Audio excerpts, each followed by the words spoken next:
I'm Primal Piggy. Thank you for joining me for another BDSM United podcast in our series, which is Identities and Roles in the BDSM Lifestyle. In our last podcast, it was part six, miscellaneous top and bottom roles. And today is an extension, like a part two of part six, so maybe part 6B, where we talked about some more miscellaneous top and bottom roles that really don't fit elsewhere in the series. And the reason why I uh, switched it was because in the original series, these were included in part six, but these deal with things like animals and not bestiality, but no animal role play. And you'll see what I mean in just a moment. So let's first start out right here with animal play. That's someone that behaves and or dresses like an animal. The principal theme of animal role play is usually the voluntary or involuntary reduction of a human being to an animal. Animal role play may or may not involve sexual activity. This can be done in a group, something like a furry play party. Pet play. Within pet play, only the bottom takes on the role of an animal. The top remains human and it treats the bottom as a pet. The bottom may have ears or a tail to match that animal. It may have a collar, may have a water or food dish, and it may participate in eating and drinking out of those dishes on a floor.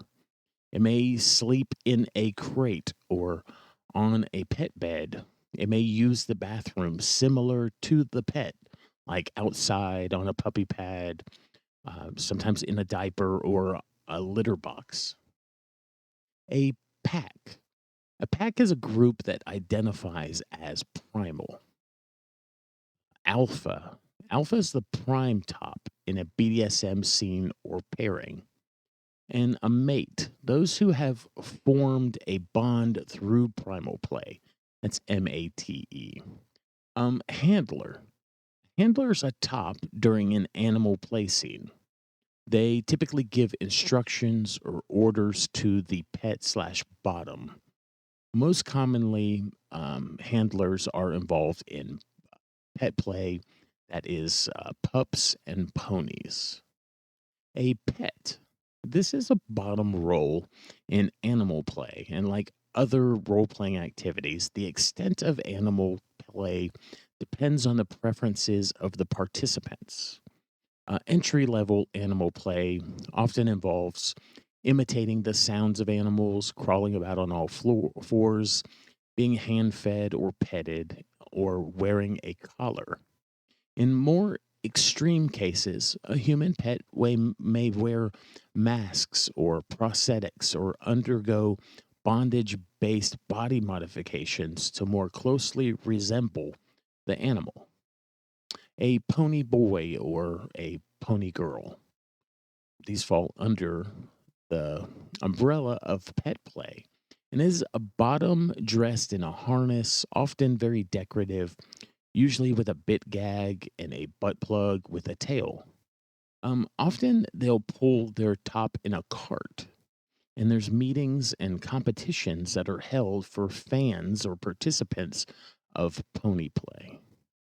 A furry, see, well, part of animal play. A furry can be a top or bottom, and the furry fandom is a subculture interested in animal characters with human personalities and characteristics. A furry is a person who identifies as an anthropomorphic role, and furry is sometimes part of the leather community. Or, sorry, no, not that. um, Boot black is sometimes part of the leather community. Sorry, that was going to be my next one. Furry sometimes involves wearing furry suits or costumes. So part of the leather community is a boot black. It is a person who applies leather care techniques to a pair of boots or other leather items. Boot blacking may be part of a gesture of submission, a part of military style uniform play, or a part of boot worship, but it does not necessarily need to be part of a scene, and it may be a service given privately or publicly at bars, clubs, or events. Let's shift our focus to kind of uh, back to something that's similar to pet play, which is primal play. Primal play is a type of BDSM play that focuses on raw feelings and actions of our natural impulses and urges. Sometimes it can be animalistic, and sometimes it's very just humanistic, uh, getting in touch with our very raw human emotions. A primal predator, sometimes called a hunter, someone who seeks to hunt and attempt to capture prey. A primal prey is someone who seeks to be hunted by a predator. But again, this would be consensual, and it would be a consensual uh, predator prey situation. It wouldn't be kidnapping or injuring or anything like that. A brat tamer, a top that enjoys the acting out or having their buttons pushed, so to speak, by the bottom to the point where they either attack in like a primal play response or give them uh, a fun type of punishment or pleasing type of punishment, mostly related to something like impact play. It's similar to the goal of a SAM, which we discussed in a prior episode, which was smart ass masochist. And it is similar to a punishment scene, which is a punishment role play. A brat. A brat is someone a that pushes the boundaries and rules within a scene to get a type of role play dominance or pain from their top, who is the tamer. A brat is a bottom role, and this is a form of primal play or pain play that is similar to a smart ass masochist. Shifting gears again, because this is some miscellaneous episode here, part B, which we're going to be talking about exhibitionism and voyeurism. And just a note that it is an absolute must to get the consent of the people around you. It's unethical and, in most cases, illegal without their consent. These acts alone are vanilla, but they're often mentioned on things like kink checklists, FetLife, and other websites as part of BDSM, since a lot of kinks encompass forms of exhibitionism and voyeurism during a scene.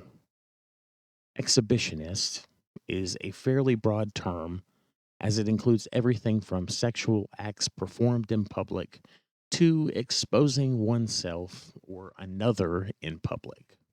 Some people enjoy exposing themselves in public because of the shock value. Others like the possibility of getting caught, but they don't actually want to get caught, or they really don't want to do something that is criminal.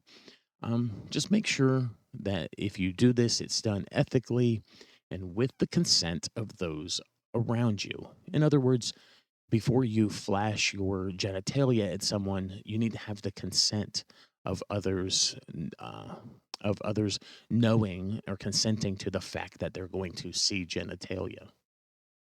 Uh, Voyeurs.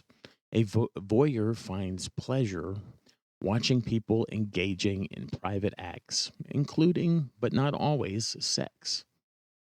This can be in a club or a dungeon or in private, and consent is a must no matter the location. And this should be done ethically and with the consent of those you are watching. And as always, with exhibitionism and voyeurism, you want to take special care not to do these things to where anyone who is a minor or a child could be exposed to either of those. Um, Kinksters. This is someone that enjoys kinks. It doesn't have to be within BDSM, it could just be kinks in general. And it's somebody who doesn't necessarily seek a power exchange dynamic or any kind of identity within the BDSM lifestyle. Hedonist is a person with a strong focus on the pursuit of pleasure, especially the pleasures of the senses. I'm Primal Piggy. This concludes our miscellaneous part B of part 6B um, of miscellaneous top and bottom roles. Uh, I'm Primal Piggy. Thank you for joining me for this BDSM United podcast. You can find all of our resources at www.bdsmunited.com. And I realize that we cover just a wide gamut of things in this podcast episode, but these were just things that didn't really kind of fit elsewhere, but we wanted to be thorough and give you definitions for things that you've probably heard. It was a joy speaking with you today, and I'll talk with you again soon.